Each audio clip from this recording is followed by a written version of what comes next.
Assalamualaikum warahmatullahi wabarakatuh. Perkenalkan, saya Gali Prasetyo Umar dengan NIM 21501100. Pada kesempatan kali ini saya akan melakukan pemaparan terkait salah satu tugas dari hukum politik, yaitu pemaparan terkait politik luar negeri negara maju. Kemudian subjek yang saya ambil yaitu politik luar negeri negara Singapura. Negara Singapura merupakan negara maju di tengah negara-negara berkembang di kawasan Asia Tenggara. Negara Singapura secara luasan dia jauh lebih kecil dibandingkan negara lainnya. Tetapi negara Singapura mampu berkembang menjadi negara maju.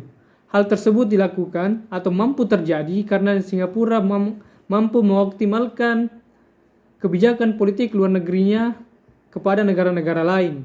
Adapun kebijakan politik luar negeri yang diterapkan oleh negara Singapura yang pertama yaitu mempertahankan pertahanan militer yang kredibel untuk mendukung kebijakan luar negeri Singapura. Melalui upaya tersebut, meskipun secara sumber daya manusia, negara Singapura jauh dibandingkan negara lainnya, tetapi dia memiliki kekuatan militer yang tinggi didukung dengan fasilitas yang lengkap. Hal tersebut karena negara Singapura memiliki keuangan yang baik sehingga mampu berbelanja alat-alat berat yang mampu mendukung keamanan nasionalnya.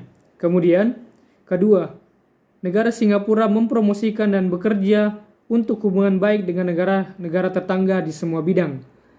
Yang ketiga, menjalin hubungan yang baik dan harmonis dengan semua orang yang ingin bersahabat dengan negara Singapura.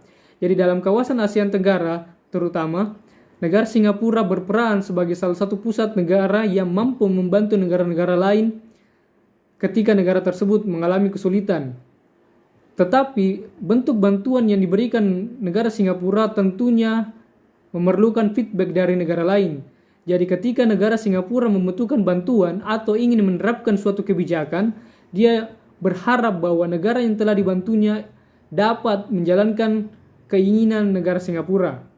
Kemudian keempat, bersedia membantu dan berdiri di samping negara-negara lainnya yang telah membantu ketika saat dibutuhkan. Kelima, sepenuhnya mendukung dan berkomitmen untuk ASEAN.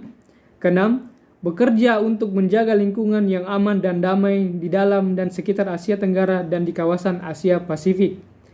Ketujuh, harus bekerja untuk mempertahankan perdagangan multilateral yang bebas dan terbuka. Jadi seperti yang saya sampaikan sebelumnya, luas kawasan negara Singapura tidak jauh lebih luas dari negara lainnya. Sumber daya alamnya terbatas sehingga dia mengoptimalkan sumber daya manusianya.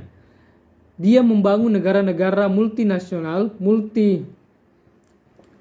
multinegara sehingga mampu memperoleh sumber daya alam dari negara lain yang diolah di negaranya, kemudian diekspor ke negara lain untuk mengembangkan negara-negaranya. Selain itu, melalui proses pasar bebasnya, negara Singapura mampu mengintervensi negara lain.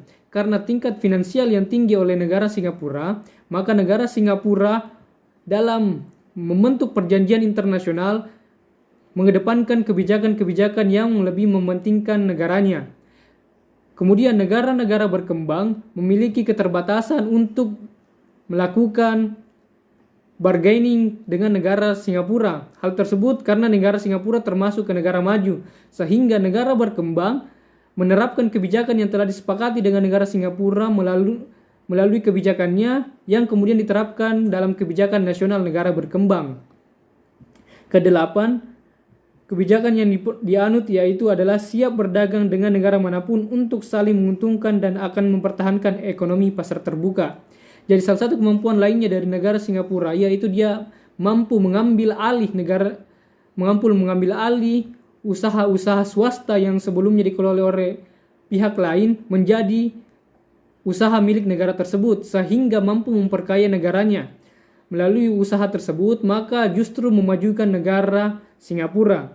Kemudian kesembilan, akan mendukung dan aktif dalam organisasi internasional seperti PBB.